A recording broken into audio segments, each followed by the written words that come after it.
स्त्री बनने का सर्वोपरि रिश्ता। जब रमा का विवाह एक प्रतिष्ठित और संपन्न परिवार में तय हुआ तब मन में अजीब सी कश्मकश थी कि मेरी उम्र तो छोटी है, इतना बड़ा संयुक्त परिवार है, मैं कैसे सामंजस्य बैठा पाऊंगी।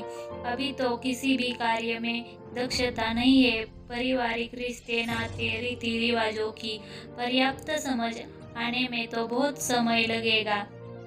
उसके मन में बड़ी उलझन थी, पर विवाह उपरांत जब घर में गई तो सारी स्त्रियां केवल स्त्रियां ही थी। वे धोस रोब और अकड़ से परे थी। उन्होंने रमा से कहा कि सारे रिश्ते बाद में आते हैं, हम सबसे पहले स्त्री है। तुम्हारे सास जेठानी और ननद बाद में, तुम सबसे पहले इस घर में सहज हो जाओ। यहाँ पर कोई भी तुम्हें किसी तराजू में नहीं तोलने वाला है। वह अपनी हर छोटी से छोटी समस्या परिवार में रहने वाली स्त्रियों को बताती और सभी मिलजुल कर उस समस्या का समाधान करते। वहाँ पर सभी का सबसे बड़ा गुण माफ करना था, पुरानी बातों को छोड़कर कुछ नया सोचना था। सभी अपने कार्यों में व्यस्त रहते थे। रमा अपनी माँ से कहती है कि मेरे ससुराल में सुंदरता, गुणों और अवगुणों को तोलने के लिए कोई तराजू नहीं है। सास अपनी पुरानी कहानियाँ नहीं सुनाती कि मेरे जमाने में ऐसा होता था, मैंने यह किया था, मैंने वह किया था। जेठानी अपनी श्रेष्ठता नहीं सिद्ध करती कि मैंने इस घर को संभालने में इतने वर्ष झोंक दिए। ननद हर समय मान सम्मान की दुहाई नहीं देती। हर कोई मुझे सहज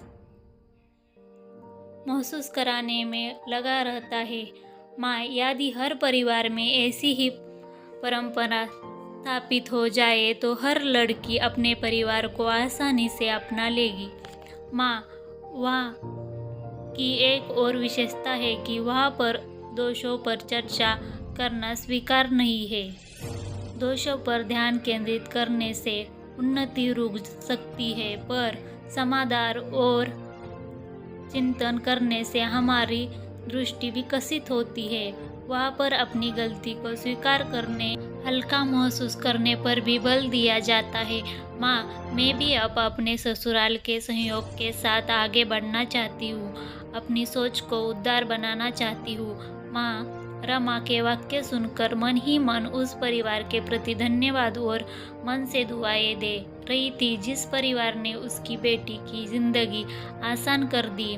कभी कभी दुआओं ये भी बरकत पैदा करने में सहयोगी होती है।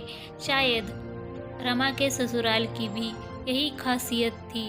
रमा की माँ मन ही मन ईश्वर को धन्यवाद दे रही थी कि बेटी की सोच और परिवार की सोच में कितना अच्छा तालमेल दिखाई दे रहा है। भविष्य में मेरा होना या न होना मेरी बच्ची की खुशहाली के लिए जरूरी नहीं होगा। वह आगे की यात्रा अपनी सकारात्मक सोच और पारिवारिक सहयोग से तय कर लेगी। इस लघु कथा से क्या सीख मिलती है? इस लघु कथा से यह शिक्षा मिलती है कि यदि परिवार में स्त्री अपनी सोच विस्तृत कर ले तो समाज में बड़ा बदलाव हो सकता है और मानवीयता के मस्तक से कलंक का बोझ हमेशा के लिए हट सकता है। रमा के परिवार वालों की अच्छी सोच की वजह से वह खुशहाली की ओर बढ़ रही थी। सारे रिश्ते सर्वोपरि स्त्री बनने का रिश्ता है।